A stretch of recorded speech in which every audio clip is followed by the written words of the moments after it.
Pace bene. Gereja itu harus Katolik. Ini tidak menuntut persetujuan kita, ini satu pemberitahuan bahwa gereja itu harus Katolik. Yang bisa ditindaklanjuti adalah dengan sebuah pertanyaan. Apa maksudnya Katolik di sini? Apakah kalian gereja Katolik itu? Nah, ini sebuah pertanyaan yang penting, bukan hanya bagi orang yang di luar gereja Katolik, tetapi juga terutama bahkan untuk umat Katolik sendiri. Kiranya kita paham juga apa artinya gereja itu harus Katolik. Dalam rumusan pengakuan iman itu dikatakan itu gereja Katolik yang kudus, yang satu, kudus, Katolik dan apostolik. Gereja yang satu, kudus, Katolik. Yang dalam pernyataan iman gereja lain dipakai kata am. Katolik itu akarnya dari bahasa Yunani, katolikos, katolos, dan am itu berasal dari bahasa Semit. Universal.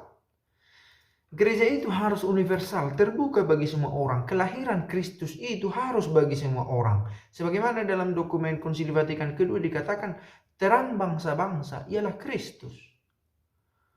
Dan sebagaimana para gembala setelah mendengarkan kabar dari malaikat, mereka pergi memberitahukan apa yang mereka dengar. Ke keluarga kecil itu, kepada Maria dan Yosef yang menemani Yesus yang lahir. Dan setelah mereka jumpa, mereka tornarono, mereka pulang ke tempat asalnya dan bergembira memuliakan Tuhan atas apa yang mereka dengar dan lihat, mewarta. Tidak merasa cukup untuk dirinya sendiri kebaikan itu dari Allah itu. Mereka bagikan kepada semua orang. Annunciate, wartakanlah, begitu katanya. Masalahnya adalah, sandungannya adalah bagi orang Katolik sendiri, dan ini terjadi boleh dikatakan secara natural tapi tidak diharapkan. Ketika muncul terminologi kami Katolik, itu kontradiktif itu istilah kami Katolik. Ketika kita menyatakan Katolik, semua kita harusnya. Tetapi ketika Katolik ini menyangkut sebuah institusi, kami, memang ada kami Katolik, tapi Katolik siapa? Katolik institusional ini, gereja Katolik ini. Kami Katolik tidak bisa merayakan Natal begini. Kami Katolik tidak bisa menyambut komuni begini. Kami Katolik harus mengikuti sakramen ini. Itu sudah membuat pengkotakan yang mengkhianati nilai katolisitas itu sendiri. Nah, lalu kalau begitu tidak bisakah kita katakan kami Katolik? Bukan tidak bisa, tetapi harus dengan tetap kesadaran bahwa Katolik yang dimaksud di sini adalah gereja institusional ini yang sedang dan terus bercita-cita untuk gereja Katolik, gereja yang universal sesungguhnya. Apa yang ada di gereja Katolik ini, itu yang diharapkan ada di dunia ini dalam cita-cita untuk mengikuti Kristus. Maka ketika ada orang yang mengkritik Paus Fransiskus, Paus ini elit global, tidak lagi mencintai gereja, tetapi lebih ke cita-cita dunia bersama. Justru itu cita-cita dari gereja itu sendiri, bahwa menjadikan semua orang murid Kristus, semua bangsa. Dan dunia juga sekarang menemukan Kristus juga dengan cara yang berbeda-beda.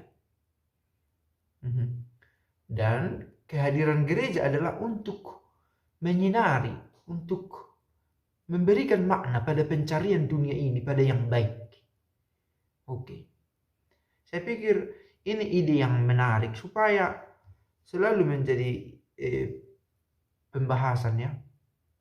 Apa artinya menjadi Katolik itu? Apa sumbangannya? Supaya jangan berhenti pada teoria dan teologia yang justru mengkotak-kotakkan orang. Nah, ketika kita menemukan sesuatu yang baik dari gereja Katolik, itu menjadi milik. Kita harapkan itu bisa menjadi milik semua orang. Kita harapkan itu bisa menjadi milik semua orang.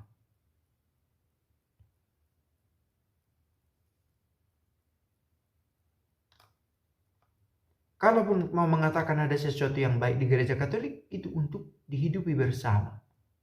Nah, masalah lainnya adalah bahwa ada gereja-gereja juga, gereja-gereja denominasi maksudnya, yang mengkotakkan dirinya secara eksklusif untuk menjadi sebuah kelompok dengan nama, dengan atribut-atribut yang justru menjadi penghalang menuju ke kesatuan. Saya pikir ini bukan masalah baru, sudah berabad-abad panjang dalam sejarah. Kita tahu itu, dan kita tidak melihat lagi itu sebagai sebuah persoalan. Dan ada yang menyerah dengan berkata, oke lah, inilah cara kita sekarang mengikuti Kristus di rumah yang berbeda-beda. Harusnya ada satu rumah. Sehingga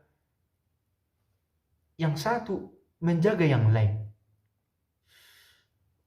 Pace bene.